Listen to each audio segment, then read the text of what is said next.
Hello friends, welcome to Hotpot. நம்ம இன்னைக்கு பார்க்க போற ரெசிபி கேரளா ஸ்டைல் மீன் குழம்பு. வீடியோக்குள்ள போறதுக்கு முன்னாடி நம்ம சேனலை நீங்க சப்ஸ்கிரைப் பண்ணலனா சப்ஸ்கிரைப் பண்ணிடுங்க. அப்படியே பக்கத்துல இருக்க பெல் சிம்பலையும் கிளிக் பண்ணிடுங்க. உங்க ஃபீட்பேக்ஸ் and suggestions கமெண்ட் செக்ஷன்லயும் சொல்லிடுங்க. வாங்க வீடியோக்குள்ள போலாம். நாம இன்னைக்கு கேரளா ஸ்டைல் மீன் குழம்பு எப்படி செய்யறதுன்னு பார்க்க போறோம். அதுக்கு நான் 1/2 கிலோ அளவுக்கு வவ்வா மீன் சுத்தம் பண்ணி கழுவி எடுத்து வச்சிருக்கேன். இங்கிலீஷில் இது பாம்பரெட் சொல்லுவாங்க. அந்த மீன் சுத்தம் பண்ணி எடுத்து வச்சுருக்கேன். வாங்க எப்படி செய்கிறதுன்னு பார்க்கலாம். கடாய் சூடு பண்ணிக்கோங்க. கடாய் சூடானதும் 2லேருந்து 3 டேபிள் ஸ்பூன் அளவுக்கு தேங்காய் எண்ணெய் சேர்த்துக்கோங்க. இந்த குழம்பு தேங்காய் எண்ணெயில் பண்ணால் ரொம்ப டேஸ்ட்டாக இருக்கும். எண்ணெய் சூடானதும் கொஞ்சமாக வெந்தயம் சேர்த்துக்கோங்க. வெந்தயம் புரிஞ்சதும் 2 பெரிய வெங்காயம் நீளமாக நறுக்கி வச்சுருக்கேன், அதை சேர்த்துக்கோங்க. இது கூடவே 2 பச்சை மிளகாய் நறுக்கி வச்சுருக்கேன், அதையும் சேர்த்துக்கலாம். அப்படியே கொஞ்சம் கருவேப்பிலை சேர்த்துக்கலாம். இதெல்லாம் நல்லா வதங்கி வரணும். வெங்காயம் சீக்கிரம் வதங்கிறதுக்கு கொஞ்சமாக சால்ட்டு சேர்த்துக்கோங்க. வெங்காயம் நல்லா வதங்கிருச்சு. அடுத்து 7 பல்லு பூண்டு இடித்து வச்சுருக்கேன், அதை சேர்த்துக்கலாம். அது கூடவே 1 இன்ச் அளவு இஞ்சி இடித்து வச்சுருக்கேன், அதையும் சேர்த்துக்கலாம். இது நல்லா சேர்த்து ஒன்றா வதக்கிக்கோங்க. அடுத்து 2 தக்காளி கட் பண்ணி வச்சுருக்கேன், அதை சேர்த்துக்கலாம்.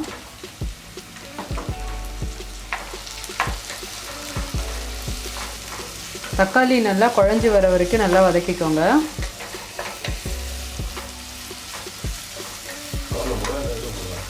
தக்காளி நல்லா வதங்கிடுச்சு. அடுத்து 1/2 டீஸ்பூன் மஞ்சள் தூள், 2 table spoon Kashmiri chilli powder, 3 table spoon தனியாத்தூள், இதெல்லாமே சேர்த்து நல்லா ஒன்றா வதக்கிக்கோங்க.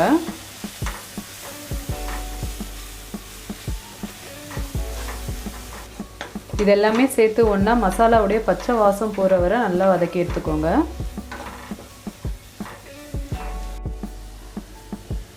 அடுத்து இதில் 2 கப் அளவுக்கு 2வது எடுத்த தேங்காய் பால் சேர்த்துக்கோங்க.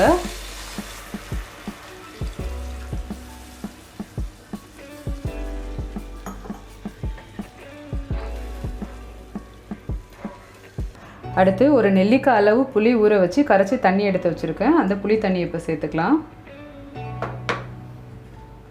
நீங்கள் இந்த டைமில் தண்ணி வேணும்னாலும் இன்னும் கொஞ்சம் சேர்த்துக்கிறதுனா சேர்த்துக்கோங்க.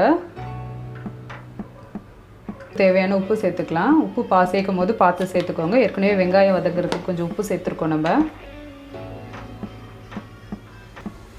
ஸ்டவ் மீடியம் டு லோவில் வச்சுட்டு ஒரு 8லேருந்து 10 நிமிஷம் அப்படியே கொதிக்க விடுங்க.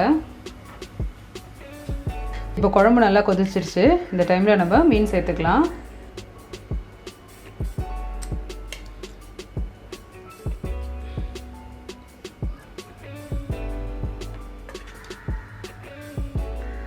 மீன் சேர்த்துட்டு மீடியமில் வச்சுட்டு ஒரு 5லேருந்து 7 நிமிஷம் அப்படியே வேக விடுங்க.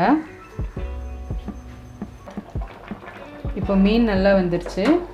கடைசியாக ஒரு 1/2 கப் அளவுக்கு முதல் தேங்காய் பால், திக்கான தேங்காய் பால் சேர்த்துக்கோங்க.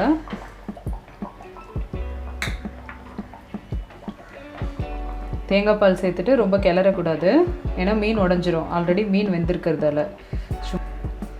இப்போ இதுக்கு மேலே 1/2 டேபிள் ஸ்பூன் மிளகுத்தூள் சேர்த்துக்கோங்க.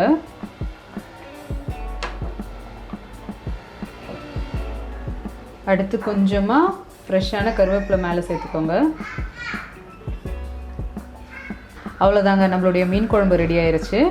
நல்லா வாசமாக ரொம்ப டேஸ்ட்டாக சூப்பராக இருக்கும். நீங்களும் எல்லோரும் வீட்டில் ட்ரை பண்ணி பாருங்கள். ட்ரை பண்ணி பார்த்துட்டு எப்படி வந்ததுன்னு எனக்கு கமெண்ட்ஸில் சொல்லுங்கள். தேங்க்யூ.